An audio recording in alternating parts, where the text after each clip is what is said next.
Have you ever wondered how Japan became involved in World War I? The Siege of Tsingtao, a little-known yet pivotal campaign, holds the answer. In this video, we're diving into the fascinating story of how a German-controlled port in China became the stage for Japan's entry into the Great War. This is a tale of strategy, alliances, and global ambitions. So buckle up for an incredible journey through history. Our story begins in the late 19th and early 20th centuries, a time when European powers scrambled for colonies across the globe.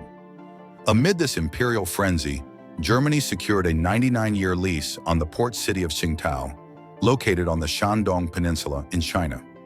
This agreement, signed in 1898, was part of Germany's broader ambitions to carve out a foothold in East Asia.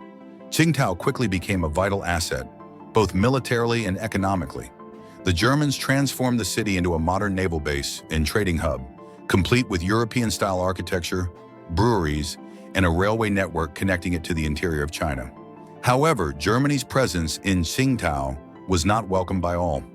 China's Qing dynasty was already grappling with internal strife and external pressures, and the lease represented yet another humiliation imposed by foreign powers. The Shandong Peninsula itself held deep historical and cultural significance to the Chinese, making Germany's occupation a sore point.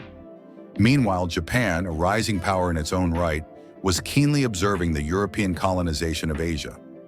Having defeated China in the First Sino-Japanese War and Russia in the Russo-Japanese War, Japan was eager to assert its dominance in the region, but for now, Japan's ambitions would have to wait.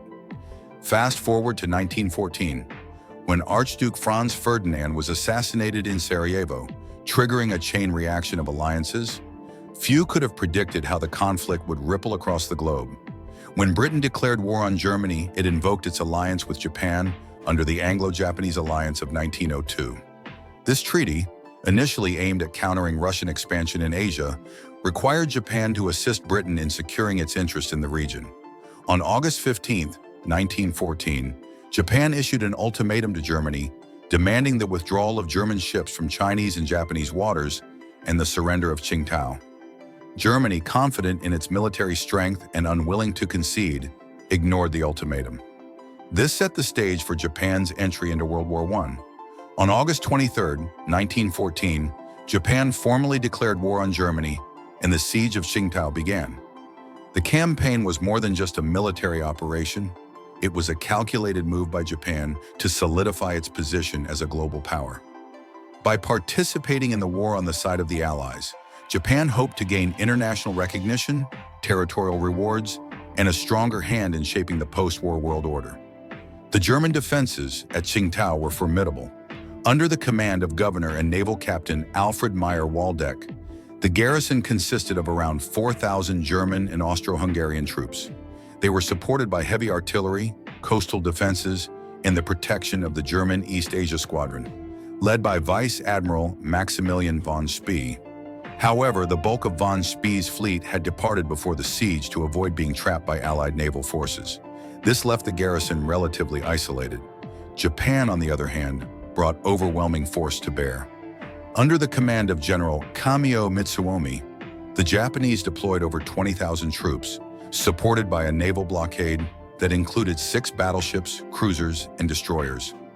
Britain also contributed a token force of around 1,500 soldiers, mainly from the British Indian Army, highlighting the global nature of the conflict. The siege was a blend of naval bombardments, air raids, and trench warfare, a microcosm of the broader war that was unfolding in Europe. Please take a moment to like and subscribe to our channel so you don't miss any new daily videos. One of the most fascinating aspects of the Siege of Tsingtao was its use of air power. The Germans operated a small number of seaplanes from the base, making Tsingtao the site of the first aerial combat in history. The Japanese responded by deploying their own aircraft, conducting reconnaissance missions and bombing raids. While primitive by modern standards, these operations demonstrated the potential of air power in warfare, setting the stage for its rapid development in the years to come. The siege itself was grueling. The Japanese and British forces faced heavy resistance as they advanced toward the city. Trenches were dug, artillery pounded fortifications, and casualties mounted on both sides. The harsh terrain and weather conditions added to the challenges, but the Japanese employed a methodical strategy of encirclement and bombardment. By late October, the Allied forces had breached the outer defenses and were closing in on the city. On November 7, 1914, after nearly 2 months of intense fighting, the German garrison surrendered. The fall of Tsingtao marked the first major Allied victory of the war and a significant blow to German prestige. For Japan, it was a triumphant moment. The victory not only demonstrated Japan's military prowess, but also reinforced its role as a key player on the world stage. Japan took control of Tsingtao and the surrounding areas, as well as the valuable German-owned infrastructure and concessions in China. But the story doesn't end there. Japan's actions during and after the siege had far-reaching consequences.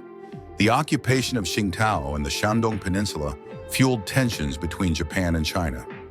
Chinese nationalists viewed Japan's actions as yet another instance of imperialist aggression, and these grievances would later contribute to the May 4th movement in 1919.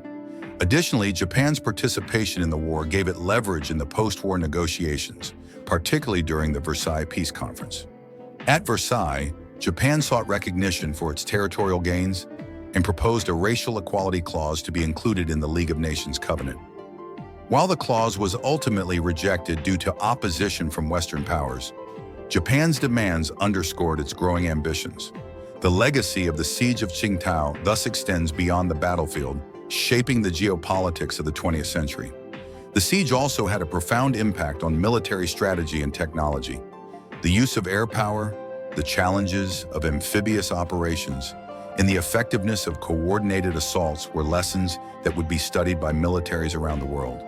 For Germany, the loss of Tsingtao highlighted the vulnerabilities of overseas colonies in a global conflict, a reality that would contribute to the eventual collapse of European empires after World War II.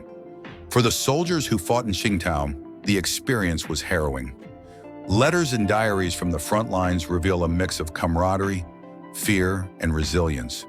For the Japanese troops, the siege was a source of pride, but also a sobering reminder of the costs of war. For the Germans, it was a bitter defeat, but one that was endured with remarkable tenacity and professionalism.